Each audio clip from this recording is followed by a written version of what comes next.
Hello everyone, how are you all? আপনার Duolingo preparation আটকে আছে। কোথা থেকে শুরু করবেন বুঝতে পারছেন না।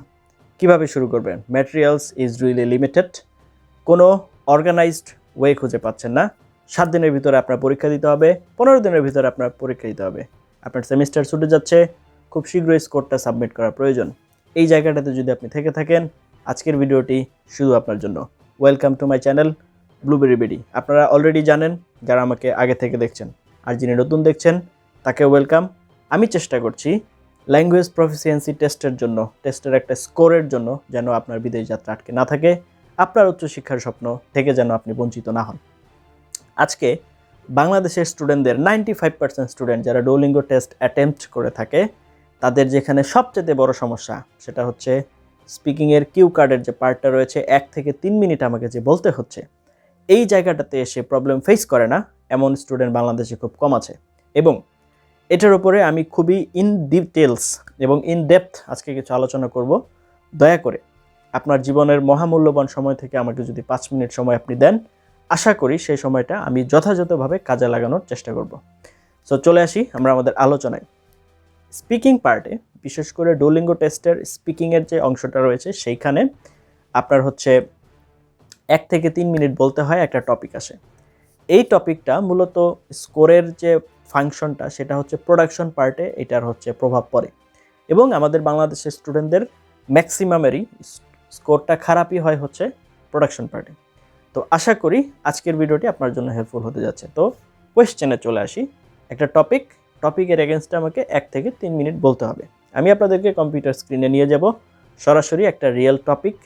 সেই টপিকটা কীভাবে আমি এক্সপ্লেইন করছি, পুরো আনসার, মডেল আনসার সহ সব কিছুই আপনাদেরকে দেখাবো। তার আগে আমাদের স্টুডেন্টদের এখানে কী কী ধরনের কমন প্রবলেম ফেস করে এবং সেগুলো কীভাবে আমরা ওভারকাম করব সেই বিষয়ে আপনাদেরকে কিছু আইডিয়া দিয়ে নিই। প্রথমত আমাদের স্টুডেন্টরা যে প্রবলেমটা ফেস করে সেটা হচ্ছে idea development. Because when overall you need to speak up at least 3 minutes, then you must make at least 50 to 60 sentences. তার মানে আপনাকে 50 থেকে 60টা সেন্টেন্স মেক করতে হবে 3 মিনিট একটানা বলতে হলে, অ্যাট এ স্ট্রেচ। এই 3 মিনিট যদি আপনাকে একটানা বলতে হয়, সেক্ষেত্রে আমাদের কিছু স্ট্র্যাটেজি অবশ্যই মেনটেন করতে হবে। আমরা যদি যথাযথভাবে প্রিপারেশন না নিয়ে এখানে নামি এবং ভালোভাবে প্রস্তুতি না নিয়ে যদি আমি এই পরীক্ষা অ্যাটেম্পট করি, তাহলে আমার কখনোই আমার এক্সপেক্টেড স্কোরটা আসবে না। প্রথমত, আমরা যখন কিউ কার্ড স্টার্ট করব তখন ফার্স্ট আমার কাজ হচ্ছে আগে কোয়েশ্চেনটা বোঝা। কারণ আমরা যারা নন নেটিভ স্পিকার, আমরা যখন কিউ কার্ড টপিক বলতে যাই তখন আমাদের, বিশেষ করে যখন আমরা একটু লং স্পিচে যাই, তখন আমার প্রিভিয়াস 10 বছরের অভিজ্ঞতা যেটা বলে, আমাদের স্টুডেন্টরা অফ ট্র্যাক ডিসকাশন করে। দ্যাট মিন্স টপিক থেকে আমরা ডিস্ট্র্যাক্ট হয়ে যাই, টপিকের থেকে সরে যেয়ে আমরা অন্য টপিকে চলে যাই। এটার জন্য আমাদের সবচেয়ে বেশি নেগেটিভ মার্কিং হয়, বিশেষ করে কিউ কার্ড পার্টে। তো এই জায়গাটাতে আমাদের অবশ্যই খেয়াল রাখতে হবে আমার যে কিউ কার্ড টপিক, আমি যেন সেই টপিকের আলোচনাটাতেই থাকি, এটা আমাকে খেয়াল করতে হবে। এখন কথা হচ্ছে, এটা কিন্তু নিজের ভুল নিজে সবসময় ফাইন্ড আউট করা সম্ভব হয় না। যেমন আমি নিজের ভুলও আমি বের করতে পারিনি, আমার এক্সপার্ট হেল্পের প্রয়োজন হয়েছে। আমার যারা শিক্ষকরা ছিলেন তাদের কাছ থেকে আমি হেল্প নিয়ে, আমার যারা সিনিয়র ছিলেন তাদের কাছ থেকে হেল্প নিয়ে আমি এই জায়গাটাতে ওভারকাম করতে পেরেছি আল্লাহর রহমতে। আপনারও কারো না কারো, আপনার সিনিয়র, আপনার শিক্ষক কোথাও না কোথাও থেকে, বিশেষ করে থার্ড পার্টের জন্য, বা এই যে আপনার হচ্ছে 1 থেকে 3 মিনিট এই স্পিকিং কিউ কার্ডের জন্য কোনো না কোনো এক্সপার্ট হেল্প আপনাকে মাস্ট বি নিতে হবে, যেন জাস্ট এটা যাচাই বাছাই করার জন্য যে আপনি অফ ট্র্যাক ডিসকাশনে চলে যান কিনা কথা বলতে বলতে। এটা হচ্ছে ফার্স্ট। সেকেন্ড হচ্ছে idea development. As you already know, আমি যেহেতু বলেছি আপনাকে 50 থেকে 60টা সেন্টেন্স মেক করার প্রয়োজন হতে পারে, তো সেক্ষেত্রে অবশ্যই আপনাকে sentence variation, that means simple, complex, compound, hybrid sentences, আপনার হচ্ছে বিভিন্ন ধরনের আপনার কি বলে ডিগ্রি, পজিটিভ, তারপর হচ্ছে কম্পারেটিভ, সুপারলেটিভ, অ্যাক্টিভ, প্যাসিভ, এই যে জায়গাগুলো আছে, এই জায়গাগুলো থেকে বিভিন্ন ধরনের সেন্টেন্সের যে স্ট্রাকচার, প্যাটার্ন, এগুলো আপনার অবশ্যই জানা থাকতে হবে। এগুলো নিয়ে আপনার কাজ করতে হবে। কাজ করলে তাহলেই আপনি এখানে ভালো বলতে পারবেন, আদারওয়াইজ সম্ভব হবে না। থার্ড হচ্ছে স্পিকিংয়ের ক্ষেত্রে যখন আমরা এই লম্বা টাইম কনভারসেশনে যাব বা লম্বা টাইমের স্পিচে যাব 1 থেকে 3 মিনিট, তখন যেটা হয় ওয়ার্ড রিপিটেশনের পরিমাণ অনেক বেড়ে যায়। আমরা একই ওয়ার্ড বারবার রিপিট করতে থাকি, এবং এটা যদি হয় তাহলে আমার স্কোর কমে যাবে। So I need to focus on that two.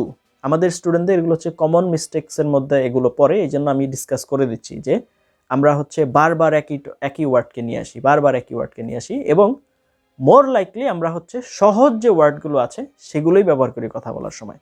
ওগুলো যদি ব্যবহার করি আমাদের স্কোর কিন্তু খুব বেশি ভালো আসবে না। আমাদেরকে কিছু স্ট্রং ওয়ার্ড ব্যবহার করতে হবে, অ্যাপ্রোপ্রিয়েট ওয়ার্ডিং, যেটাকে লেক্সিক্যাল রিসোর্স আমরা বলি, যে সঠিক জায়গাতে সঠিক শব্দের ব্যবহারটা করতে পারতে হবে। তো সেই জায়গাটাতে আপনাকে হচ্ছে মাস্ট বি চেষ্টা থাকতে হবে। এরপরে 4 নম্বরে যেটা আসে সেটা হচ্ছে আপনার pronunciation. As we are going to speak up for 1 to 3 minutes, for a long time it would be real difficult to keep your pronunciation intact till your last word. একদম শেষ ওয়ার্ড পর্যন্ত আপনার প্রপার প্রোনাউন্সিয়েশনটা ধরে রাখা এটা খুবই কঠিন এবং ডিফিকাল্ট হয়ে যাবে। সো তার জন্য আমাদের একটু খেয়াল রাখতে হবে, এই 4-5টা জিনিস খেয়াল রেখে আমাকে স্পিচ রেডি করতে হবে। আমি আমার ছাত্রদের, ডুওলিঙ্গো প্রিপারেশনের ছাত্রদের যেটা করে থাকি, অনেক কিউ কার্ড টপিক প্র্যাকটিস করে এবং আমি নিজে তাদের রিয়েল এক্সাম নিয়ে থাকি। তো এটার মধ্য দিয়ে তারা সেইভাবে চলে আসে। তো এখন এটার একটা ফর্মুলা আমি শর্টলি একটু বলছি, আমি আপনাদের কম্পিউটার স্ক্রিন নিয়ে যাব। শর্টলি হচ্ছে, প্রথমত আপনাকে যেটা করতে হবে সেটা হচ্ছে আগে কোয়েশ্চেনটা ভালো করে বুঝতে হবে, বুঝে কোয়েশ্চেনটাকে রিসিভ করতে হবে। Well, I'm really overwhelmed to have this kind of topic. I'm going to say ... এই টপিকে, মানে আমি এই যে টপিকের উপর এখন বলতে যাচ্ছি। এরপর আপনার এই যে কিউ কার্ড টপিক থাকবে, কিউ কার্ড টপিকের 3টা ক্লু আছে, 3টা বা 4টা ক্লু দেওয়া থাকবে। সেই 4টা ক্লু এর সুন্দর এক্সপ্লেনেশন দিতে হবে। অনেকে বলে থাকেন আমাকে, স্যার আমি যদি এই যে কিউ কার্ড টপিকের যে 3টা 4টা ক্লু আছে সেই 4টা ফলো না করি তাহলে কি হবে? 100% you are gonna lose your marks. আপনি এখানে নাম্বার হারাতে যাচ্ছেন। আপনাকে অবশ্যই কিউ কার্ডের যে ক্লু দেওয়া আছে সেটা ফলো করতে হবে, এবং শুধু ওই ক্লু না, ওই ক্লু যে অর্ডারে দেওয়া আছে, তার মানে ওই ক্লুগুলো যে আপনার ক্রমবিন্যাসে দেওয়া আছে, কোনটা প্রথমে, মাঝখানে কোনটা, শেষে কোনটা, সেই সিরিয়াল ওয়াইজ আপনাকে আনসার দেওয়ার চেষ্টা করতে হবে। এটার বাহিরেও যাওয়া যাবে না। এবং লাস্টে আপনি অবশ্যই থ্যাংক ইউ জানিয়ে শেষ করবেন এবং আপনার নিজের মতামত দেওয়ার চেষ্টা করবেন এই কিউ কার্ড টপিকে। তো সেটা আমি আরও এক্সপ্লেন করব আমাদের স্ক্রিনে। তো এখানে আমরা চলুন যাই এবং দেখি একটা রিয়েল টপিক কেমন হতে পারে, কিউ কার্ড টপিক, এবং সেটার আনসার, মডেল আনসার কেমন হতে পারে, সেখানে আমি কিভাবে নিয়ে আসলাম। Let's have a look. Okay, চলে আসলাম আমরা কম্পিউটার স্ক্রিনে। আমরা দেখতে পাচ্ছি এবং আপনারা অলরেডি জানেন আজকের আলোচনার টপিক হচ্ছে ডুওলিঙ্গো স্পিকিং টেস্টে আমরা যে একটা বড় কিউ কার্ড টপিক পেয়ে থাকি, minimum 1 minute to 3 minutes. That means here I would like to write 1 to 3 minutes. এই যে 1 থেকে 3 মিনিট আমাকে একটা টপিকের উপরে বলতে হবে। Here I'm going to discuss how to talk and how to tackle this question part particularly. Okay, so as we know, আমার লাস্ট 5 ইয়ার্সের এক্সপিরিয়েন্সে আমি যেটা দেখতে পাচ্ছি সেটা হচ্ছে যে আমাদের বাংলাদেশের স্টুডেন্টদের প্রোডাকশন পার্টে, ডুওলিঙ্গোর স্পিকিংয়ের ক্ষেত্রে এই পার্টটাতে সে সবচেয়ে বেশি প্রবলেম ফেস করতে হয়। এবং আমরা অনেকেই, বা আমাদের মনে একটা টেন্ডেন্সি থাকে যে, বা আমাদের একটা সুপ্ত আকাঙ্ক্ষা থাকে যেটা আইএলটিএসের চাইতে তুলনামূলক সহজ, হয়তো অল্প পরিশ্রমে এবং অল্প সময়ের বিনিময়ে আমি একটা ভালো স্কোর এখান থেকে অ্যাচিভ করতে পারবো, উইচ ইজ পার্শিয়ালি ট্রু। দেখুন, একটা বিষয় হচ্ছে যে হ্যাঁ, আপনি একেবারেই পারেন না তাতে হবে না, অবশ্যই এটা আইএলটিএসের চাইতে সহজ। এবং এইখানে আপনি যদি একটু টেকনিক্যালি পরিশ্রম করেন তাহলেই আপনার পক্ষে ভালো কিছু করা সম্ভব, বা ভালো টপিক বা ভালো স্কোর করা সম্ভব। আচ্ছা, তো আমরা এখানে আরও অনেক আলোচনা হবে। বাংলাদেশের স্টুডেন্টরা নর্মালি এখানে কী ধরনের প্রবলেম ফেস করে থাকে, কেন ফেস করে থাকে, সেই জিনিসগুলো হচ্ছে আপনাদের সাথে কম বেশি ডিসকাস করব। তো আমরা একটা টপিক দেখি।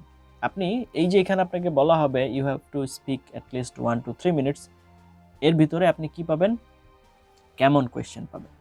The question would be like that: talk about a technological gadget that you use.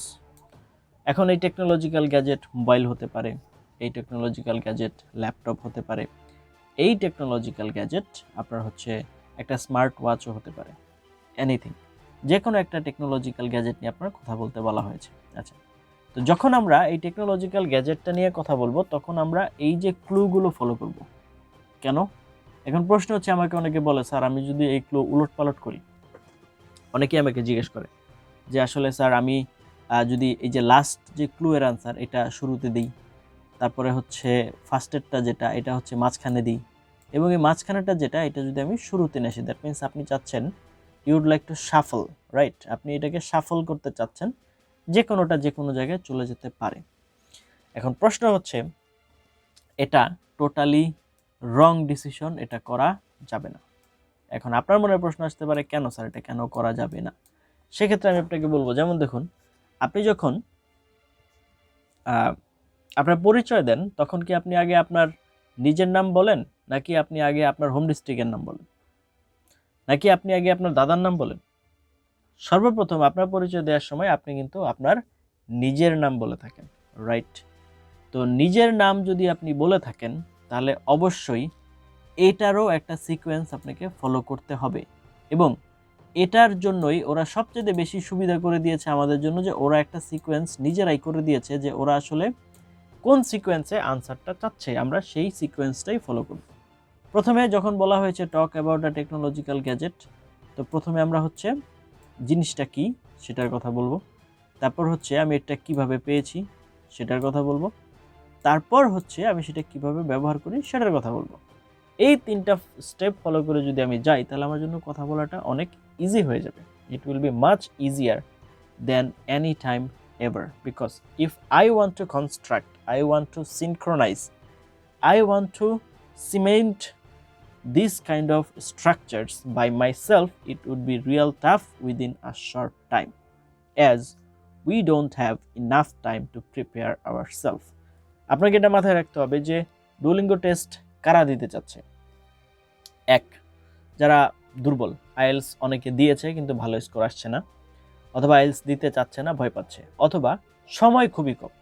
IELTS exam দেওয়ার পরে রেজাল্ট হতেও 11 দিন সময় লাগে, যেখানে ডুওলিঙ্গোর স্কোর চলে আসে উইদিন 48 আওয়ার্সের ভিতরে।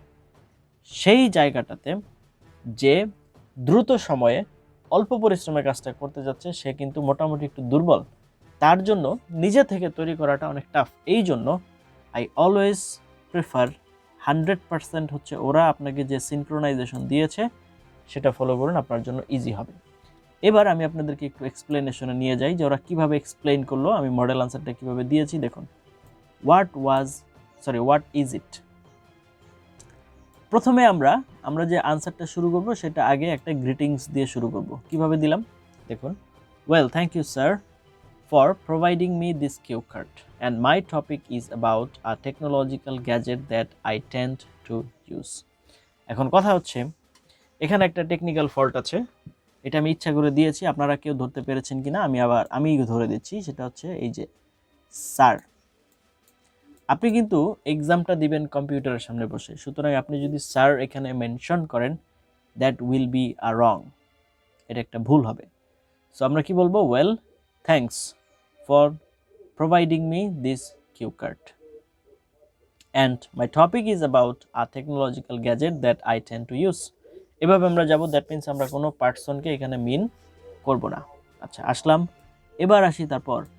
Frankly speaking, in my entire life I have got so many opportunities so as to use a variety of technological gadgets, but today I would like to talk about a very special gadget which is nothing but a mobile phone that was gifted by my father at one of my birthday parties.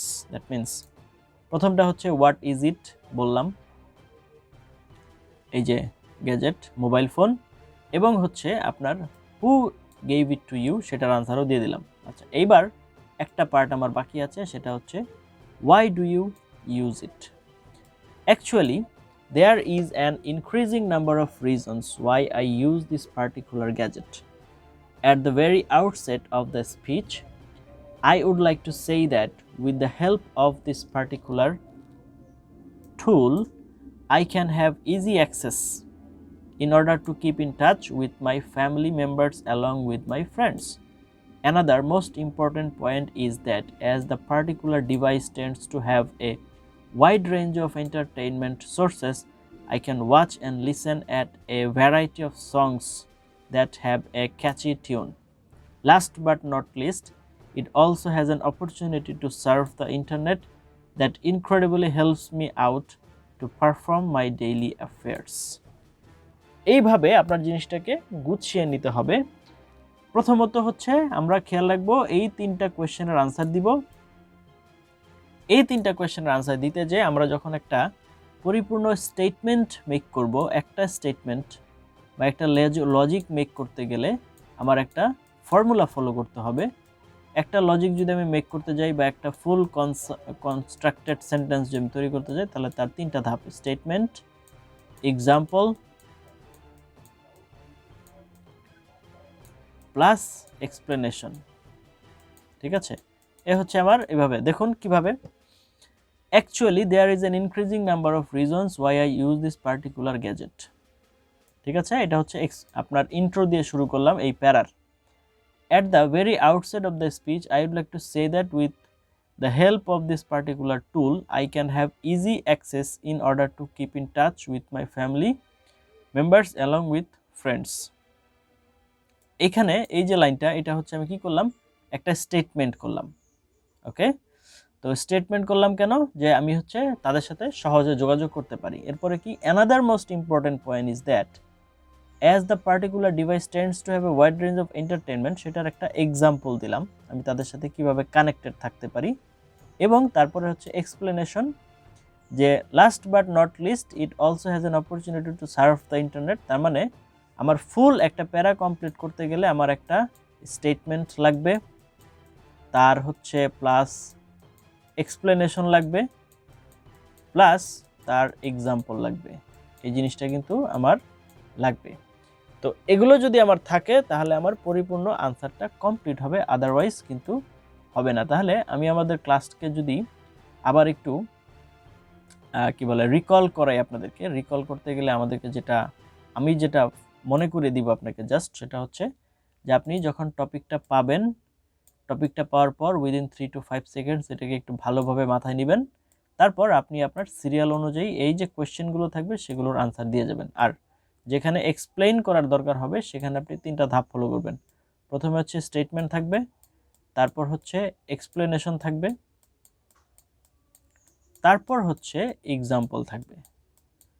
এই যে ধাপ, এই ধাপটা follow করে আপনি প্রত্যেকটা স্টেটমেন্টকে বা ফুল ফেজড আপনার একটা সেন্টেন্স মেক করার চেষ্টা করবেন। এভাবে যদি করেন তাহলে আশা করা যায় যে এখানে আপনি ভালো করতে পারবেন। আর যখন আপনি বলবেন তখন কয়েকটা জিনিসের খেয়াল রাখবেন, সেটা হচ্ছে আপনার ফ্লুয়েন্সি যেন ভালো থাকে, আপনার প্রোনাউন্সিয়েশন যেন ভালো থাকে, এবং আপনার একই ওয়ার্ড যেন বারবার ব্যবহার করা না হয়ে যায়। আর যত বেশি wide range of sentence structure আপনি ব্যবহার করতে পারবেন, আপনার মার্ক বা স্কোর তত বাড়বে। আর ডুওলিঙ্গো স্পিকিংয়ের যে বেসিক আছে, সেই বেসিক কিভাবে ডেভেলপ করা যায়, আপনার ফ্লুয়েন্সি কিভাবে বাড়ানো যায়, আপনার হচ্ছে ভোকাবুলারি রেঞ্জ আপনি কিভাবে বাড়াতে পারেন, আপনার হচ্ছে আইডিয়া ডেভেলপমেন্ট কিভাবে হতে পারে, সেই জিনিসগুলো নিয়ে আমরা ধীরে সুস্থে আলোচনায় যাব। তারপরেও যদি আপনাদের বিশেষ কোনো কারণ থাকে বা বিশেষ কোনো এতক্ষণ পর্যন্ত সাথে ছিলেন তার জন্য ধন্যবাদ। আশা করি আবার সামনের কোনো ভিডিওতে আপনাদের সাথে দেখা হবে। যদি if you find this video even a 1% useful for you, please don't forget to share with your friends and family. It would be real nice for me. Thank you.